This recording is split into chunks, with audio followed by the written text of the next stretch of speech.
Procurement and Supply, Unit 4, Financial Appraisal, Section 4, Profitability Ratios. Several ratios are used in accounting to interpret the financial strength of organizations. In this section, we are going to look at the various profitability ratios which help to explain financial issues of our suppliers. At the end of this section, we should be able to calculate gross profit percentage, calculate the net profit percentage, calculate return on capital employed, and calculate return on assets. In the previous section, when we had highlighted on the 5 main categories of financial ratios, we identified profitability ratios to be the first class. And we said that profitability ratios measures how well a company performs in generating a profit. So in this section, we're going to go over the profitability ratios we have. Profit is the amount earned by a company once it has covered its cost of doing business. In a public or third sector organizations, we might speak of a surplus. Both buyers and suppliers seek to make a profit for a number of reasons. Profit means that the organization has covered its cost and it is not bleeding money in losses. This is important for the business to survive in the long term. Another reason is that profit belongs to the owners or shareholders of the business as a return on their investment. A share of profit is paid to them in a form of dividend on their shares. Strong and consistent profits are therefore important to encourage shareholders to continue investing in our organization.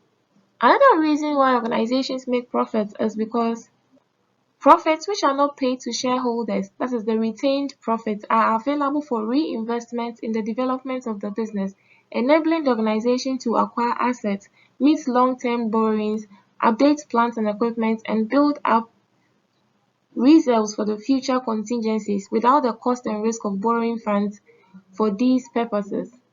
Gross profit percentage is the first profitability ratio in this section.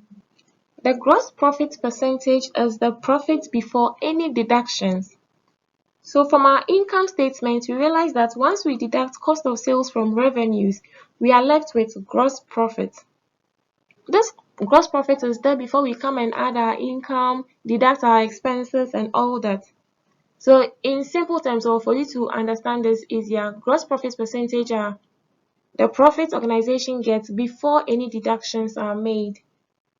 That is the profit we have after deducting our cost of sales from revenue. Gross profit percentage expresses the gross profit as a percentage of turnover. The ratio is calculated as gross profit over sales times 100. That's the formula, gross profit over sales times 100. And then we know gross profit to be revenue minus cost of goods sold, right? So if you don't see gross profit, you're going to see revenue minus cost of goods sold, or you deduct your revenue from your cost of goods sold from your revenue to get your gross profit. We move on to the net profit percentage, that is profit after deducting all expenses including tax. This profit relates to the amount of net profit to the amount of sales turnover. It is calculated as profit before tax over sales times 100. So net profit percentage is profit before tax over sales times 100. We have the return on capital employed as our next profitability ratio. The return on capital employed is also known as the primary ratio. It is a particularly important ratio as it describes profit as a percentage of the capital employed in a business. So the return on capital employed is used for comparing profitability after taking into account the amount of capital used. The formula for this return on capital employed is profit before interest and tax over average capital employed times 100. Profit before interest and tax over average capital employed times 100. The profit before interest and tax is also known as the operating profit. The last profitability ratio we have here is the return on assets. While the return on capital employed focuses on the return the company makes on the amount invested in the organization by shareholders, return on assets looks at how well the total assets of the company are being used. So the formula for the return on assets, the formula for calculating return on assets is profit before interest and tax over total assets times fixed assets plus current assets, all times 100. So we have profit before interest and tax, which is also known as operating profit. So from your model, you see that it's profit before interest and tax into brackets operating profit, indicating that you multiply operating profit by profit before interest and tax. This is not the case. The bracket is there to tell you guys that the profit before interest and tax is also known as the operating profit, and not that you are multiplying the profit before interest and tax by the operating profit.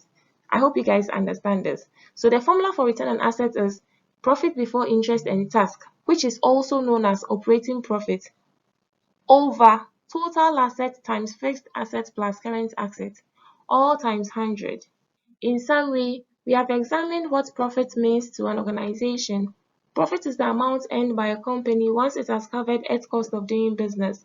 In a public or third sector organization, we might speak of a surplus. Both buyers and suppliers seek to make a profit for a number of reasons. Profit means that the business has covered its costs and it's not bleeding money in losses. This is important for the organization to survive in the long term. Thank you.